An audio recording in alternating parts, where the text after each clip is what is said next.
Okay, get this. For 50 years, a man bleeds from wounds that look just like the ones from the crucifixion. And then, on the very day he dies, they just disappear completely, leaving behind perfectly smooth skin, not even a hint of a scar. And no, that's not the plot of some movie.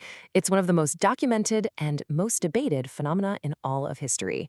Today, we're going to dive into the mystery of stigmata, a wild story where faith, institutional power, and modern science all crash into each other.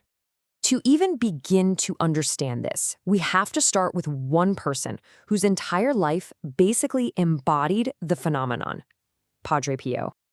So Padre Pio's life is this incredible arc.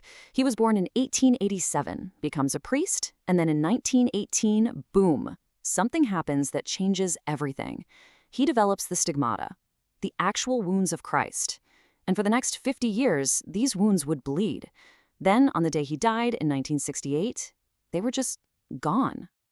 The effect he had was absolutely magnetic. His tiny little town, San Giovanni Rotondo, became one of the world's biggest pilgrimage sites.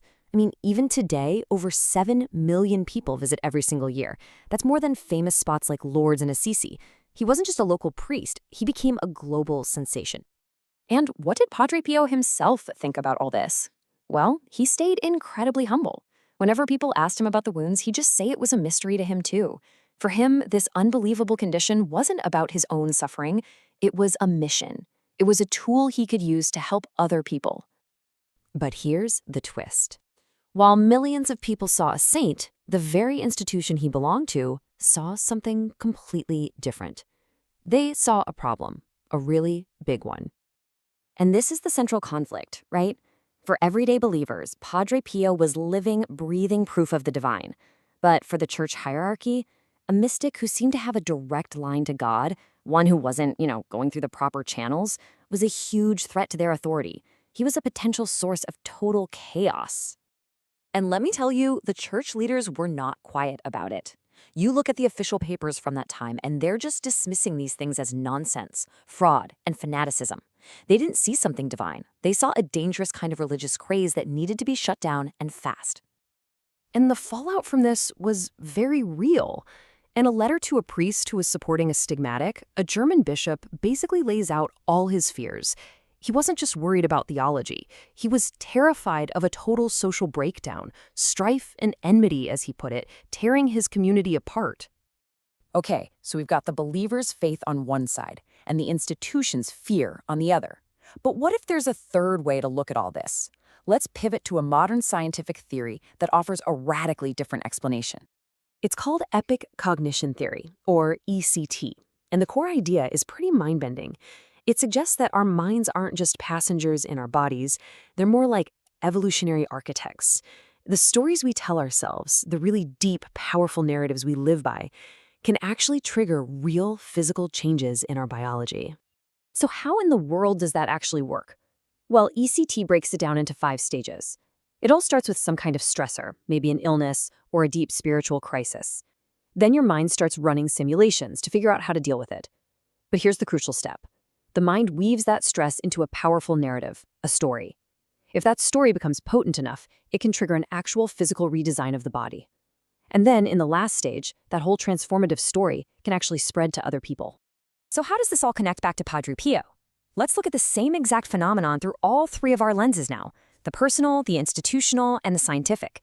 You'll see how they're all describing a different piece of the very same puzzle. First, you have Padre Pio's personal take. From his point of view, it was a divine mystery, a profound spiritual reality that defined his life and gave him a mission to help people. Simple as that. Then you have the institutional view. In a similar case, you see a church council freaking out that a fraudulent stigmata had become a point of mockery. For them, the narrative was all about potential shame, public disorder, and a serious blow to their credibility. And now, the scientific reframing. Epic cognition theory doesn't call it divine or fraudulent. It calls stigmata faith-induced wounds. The theory suggests that a profound spiritual longing got integrated into an incredibly powerful story, the narrative of divine suffering. And that story became so potent, it literally rewrote biology. Now, what's really cool is that this theory places stigmata on a spectrum with things you already know. We've all heard of the placebo effect, right? The core narrative is, this will heal me, and the physical result is you actually feel better. The opposite is the nocebo effect. The narrative is, this will harm me, and you can actually become sick. Well, ECT argues that religious stigmata uses the exact same mechanism, just taken to an unbelievable extreme. The core narrative isn't about healing or harm. It's, I share divine suffering, and the physical result? Spontaneous wounds. The crucial point is that the same mind-body power is at play in all three. So, after this incredible journey, where does that leave us? What can we possibly take away from this complex intersection of faith, fear, and science? We've seen the story of stigmata through three very different sets of eyes. To the believer, it's a divine mystery. To the institution, it was a social problem that had to be managed. And to modern science, it offers a potential blueprint for how our own minds can literally redesign our bodies. And this leaves us with a profound and maybe even a little uncomfortable question. If a story about suffering can create wounds and a story of healing can relieve pain, we have to look inward. The stories we tell ourselves, they aren't just thoughts. They are instructions. Instructions we are sending directly to our bodies. So the real question is, what instructions are you sending yours?